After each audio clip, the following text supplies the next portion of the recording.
Hello and welcome to a video demonstration of the new baseline processing available in Trimble Business Center version 4.00.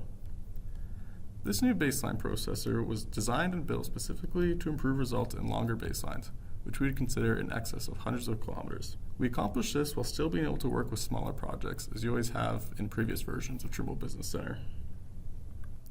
So we have a project here consisting of several static stations, and they are rather spread out. We use our measure distance tool just to check the length of our longest expected baseline. And when we do that, we'll actually see that we're at 3,300 kilometers, so that's rather significant. And another thing to note is that our observation time is only 4 hours for this session. With the new baseline processor, users won't see many visual differences. It's essentially the same UI and point-and-click processing that existed in previous versions of TBC. What has changed is the under-hood operation. For example, the new processor is dynamic, meaning that it has different settings based on the length of the baseline it's processing. So for shorter baselines, it will have one configuration set, whereas longer baselines will have a different one.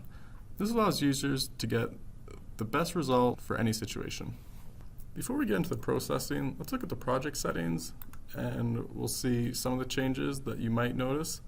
Under the baseline processing heading, we'll look at the processing subheading, and we can look at the processing interval. We have this new one called automatic.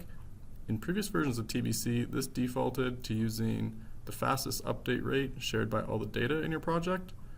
Now with the automatic, it allows the processor to automatically determine the best update rate that will result in the best solution. If you don't want to use that, then there's still the user specified update rates. You can have 1 second or 2 seconds, whatever you'd like to choose. We'll also look at the satellites. We've added new support for some of the Galileo signals specifically, and as always you can turn on all these satellites for a constellation, turn off any ones that you don't want. You can isolate constellations if you're trying to troubleshoot or any other reason. So we'll actually get into the processing now. The process baselines command can be accessed through the survey tab in the GNSS section. You can just press that. Usually this will automatically start, but depending on some project settings, you can choose for it not to start until you press the button. So we'll go ahead and do that now. You can see here we actually have an overlay of the old processor. This is the exact same data set.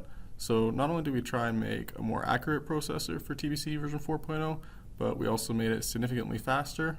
You can see we're already done there with the new one, and the old one is still going. You also notice that we have several float solutions coming in with the old processor. As we said earlier, the very long baselines here, so we would kind of come to expect that with the old processor, but in the new one, we have all fixed solutions. So this just goes to show you how we've created a better and faster processor for you to use in the office. One final thing to talk about that we've added in association with long baseline processing is new internet download options. So you can open those again from the survey tab. You can click on internet download. And we can see these Earth orientation parameters, as well as differential code biases, are new to TBC. These are both options that advanced users might want to use for longer baseline processing to achieve the most accurate results.